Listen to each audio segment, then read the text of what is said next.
Hi, it's Jodi Medell, Doctor of Physical Therapy and Transformational Coach, welcoming you back to our hip strengthening component within the Three Pillars of Fitness. Again, the Three Pillars of Fitness are mobility, stability, and strength. In the last couple of videos, we covered hip mobility followed by hip stability, and now we're going to go over three basic exercises that focus on hip strengthening. Now, these are closed chain functional exercises, so it's a multi-joint exercise, but the focus again is on strengthening through the hip joint. So the first one we're going to do is a squat. The second one will be lunges, and the third one is going to be step-ups. So let's get started. Let me set this down. Let me step back so you can see me in action. Okay, so I'm going to go at you actually from the front. So a couple of key things to review when we are loading our lower body in a closed chain manner. It's imperative that we have a stable base that we're working from. So two of the criteria that I like to have in place prior to beginning is that one, our feet are shoulder width apart or hip width apart at least, if not shoulder, maybe a little wider depending on the length of your legs. And that your feet are in a position where once planted on the ground, pretend that you have a piece of paper that you're standing on and you're trying to tear that piece of paper from the front to the back between your toes. If you try to tear that paper, what you'll feel is that your arch immediately comes up off the ground, your weight bearing more through the outside of your feet and your heel, and you feel tension building through your IT band and through going into the posterior part of your leg. So you feel your glutes engaged, you feel your hamstrings engaged, you feel the outside of your calf muscles engaged. What we're doing here is we're winding ourselves up and getting ourselves preset so that we are able to load the posterior chain. So this is preemptive of getting into the squat position where we're going to focus on hip, knee, ankle flexion into hip, knee, ankle extension, where we're really loading the muscles that surround the hip joint. Okay, so again, tearing of the paper, feet are shoulder width apart. We're pretending that we're standing on a piece of paper. We're trying to tear it from our toes to our heels, and it's taking our legs, our hips into an external rotation, loading up the muscles posterior to that IT band. So our glutes, our hamstrings, the outside of our calf muscles, and we'll also find that it's bringing our arches off the ground and making it so that we're weight bearing on the outside of our heels. So that's number one. Anytime we're doing an exercise where our feet are on the ground, we should have that as our start position. This also leads to having our knees slightly flexed as well. So we're not locked out. Our knees are just soft.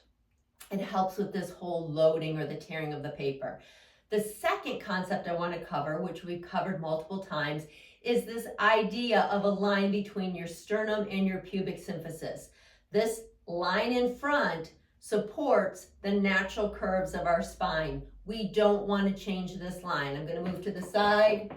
This line supports our sacrum, our lumbar curve, our thoracic curve.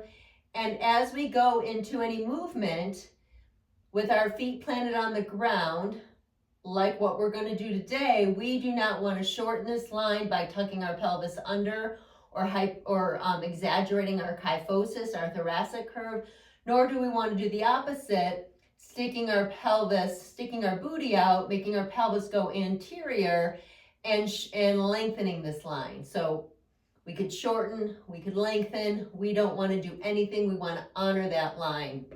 So as we go into our squats today, we're really only flexing our hip joint, our knee joint, and our ankle joint as we go down and back.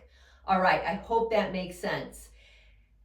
Also, there are progressions throughout these exercises. I'm going to show you a basic air squat. You can modify this air squat and take it to a chair and back up. You can hold onto a kitchen sink so that you have a little bit of upper extremity support. You can also go down and put a med ball down and squat down to the med ball. We're just going to keep it in the air, but the same concepts apply. We can also load it with a kettlebell or with dumbbells and make it a little bit more challenging if our 3 sets of 10 aren't cutting it for us, okay? So we can make it easier by adding assistance by holding on, by only going to a chair and back up, by going lower to a med ball and back up, and we can make it more challenging by holding on to kettlebell or weights. Okay, so the squat, again, we're honoring the line. We're not changing this line between sternum and pubic symphysis. We're tearing the paper. That's gonna preload us. Okay, as we squat, we're gonna first bend from the hips about 45 degrees, and that basically takes our booty, sticking it back like we're squatting in the woods, right? All right, so the first movement, hip flexion. The second movement is that we're gonna lower our booty over our body. And as we do that, we're gonna put our arms out in front to help offload the weight of our booty, okay? We're keeping our knees pushed out to the side, and we're weight bearing in our heels. If we were to look down at our feet, we would see that our knees are between our toes and our heels.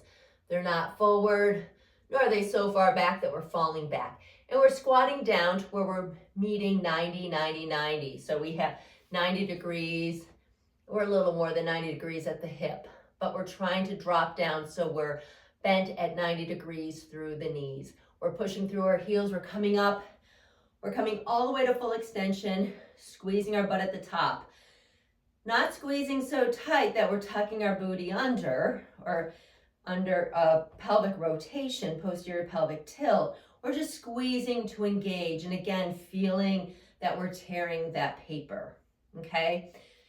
Every movement that we do, in order for our body to learn it, we need to have a very specific beginning point and a very specific end point. So pick what end point you want as the bottom of your squat and maintain it. If that end point is not big enough, then next time around, make it bigger. And if that end point is too big, we're squatting too low, then make it less. But try to be consistent from beginning to end of the exercise sequence with the same range of motion so that your body can learn that activity and make it make sense. If we're just hovering in the middle, our body doesn't know what to do with that, okay? So one more time. Straight line, sternum to pubic symphysis. We're tearing the paper.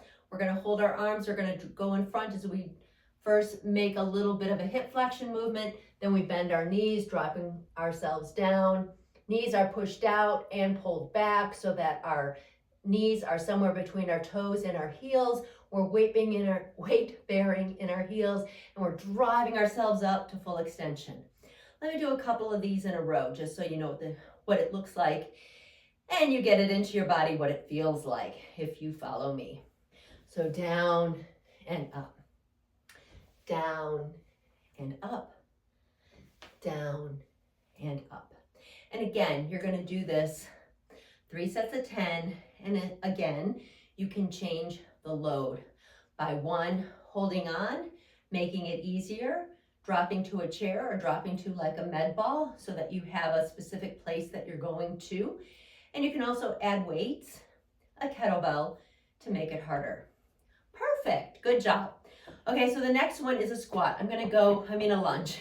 I'm gonna go on an angle here so you can see what's happening. As we do a lunge, we can do a forward lunge or a backwards lunge or both. It's again imperative that we honor the line and that we keep our pelvis even. We don't want to, as we bring a leg in front of us or behind us, hitch out on one hip or another. Our pelvis needs to stay even, okay? So I'm gonna first show you a posterior backwards lunge. I think that's the easiest place to start because it's easier to find in space and hold. And again, we can make this exercise easier by holding on to something in front of us so that it's not such a balance challenge if that tends to be an issue with you. So we can always start easier and make it harder. And again, to make it harder, we can hold on to a goblet or a kettlebell in front, or we can hold on to weights at the side. All right, posterior lunge. I'm going to put my hands on my pelvis because I want to make sure that my pelvis stays even. I'm going to step back and I'm going to drop down, keeping my pelvis even, to 90, 90, 90. So I have 90 degrees here, 90 degrees at my knee, 90 degrees at my back knee. I'm going to hold it here and I'm going to push up and come to the start position. If I'm learning this for the first time and I don't feel it in my body and I'm having a difficult time keeping my pelvis even, I might just drop down and come up and hold this and repeat that 3 to 10 times so that my body can learn what that feels like. Okay? Ideally, you're going to go from one side to the other. You're going to repeat that. It's a 2 for 1, so 1, 1, 2, 2, 3 sets of 10 to build up your strength. And again, when you're doing this, you can hold a pole in front of you or hold on to something in front of you so that you can keep your balance. And then as you progress and this becomes easy, put weights at your side or hold on to a kettlebell to make it more challenging. All right, that was a reverse lunge. I'm going to step back and show you a forward lunge. Forward lunge, same idea. It's just a little hard because once you get into the position, you really have to push up and get yourself back to the start. So in a forward lunge, you're stepping forward, you're dropping down again, keeping the pelvis even. You're again hitting the 90, 90, 90, 90 here, 90 with the front knee, 90 with the back knee. And like I did before with the reverse, if this is hard to find, you're just going to find it and go down and up 3 sets of 10 before you go into alternating legs. So you're going to push back, come to the start position, switch legs, ideally drop down, push off, come back. All right, perfect. The final one that we're going to do today is called a step up, and that will be next. Okay, we're ready for the step up. I'm stepping back here. It's a little funky because of my camera angle. Hopefully you can see me. I've got a 20-inch box that I'm going to step onto. You might want to start with just a basic step, maybe a 12-inch step or a 15, because form is more important than the actual height that you ascend. Once you get the form down, then you can build up and make it a higher step. As we step up, again, that tearing of the paper is going to come into play, but on one foot. So as you step and drive yourself up, you're again recruiting those posterior chain muscles, glutes, hammies. We're still using our quads, but we're really trying to focus on planting our foot, weight bearing through our heel, powering straight up, and then descending, okay? So let me show it to you and we'll break it down. All right, so as we step on the step, again, we're trying to keep our line sternum to pubic symphysis intact. We're not shortening it or lengthening it. And I'm going to help myself by using my arms, and it's almost like I'm pulling myself up by pulling the air down, okay? I'm driving through my heel. I'm not wanting to do a forward motion. I'm wanting to do a straight up motion. So I'm really going to try to keep my knee over my foot. So somewhere between my toe and my heel. Okay, so I'm going to step up. I'm going to drive myself straight up, meet with the other leg, step down with the last leg that I put up, and I'm back to my start position. Okay, I like to alternate. So then I'm going to start with my opposite leg. Again, I'm going to drive myself up, pushing through my heel, and then come back down the same way I came up. So again, this is a 20-inch step. Make sure you have your form in place before you move to higher and higher steps. You might want to start with a regular step and just see, can you step creating the great form of pushing through your heel, driving yourself straight up, keeping that knee between your toe and your heel. As you step up, then reverse, step down with the last leg that came up, and then meet it. And then reverse legs, If you started with your right leg for the first rep, start with your left leg for the second rep. You can also do 10 in a row, leading with the right, 10 in a row, leading with the left, and alternate it that way. So again, 3 sets of 10, and that's 1 for 1, 2 for 1, 1, 1, 2, 2, 3, 3, so that you're getting 3 sets of 10 on each leg leading. And like I said before, you can make this harder. You can put weights at your side. You can hold a kettlebell or hold a weight in your hands. And then you make it easier by lowering the height of the step. All right, have fun with these exercises.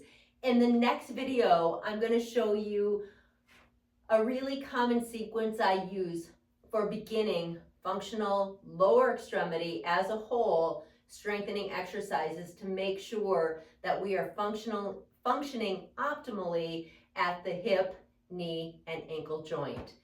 All right, like I said, enjoy this one. I'll catch you next time. Thanks.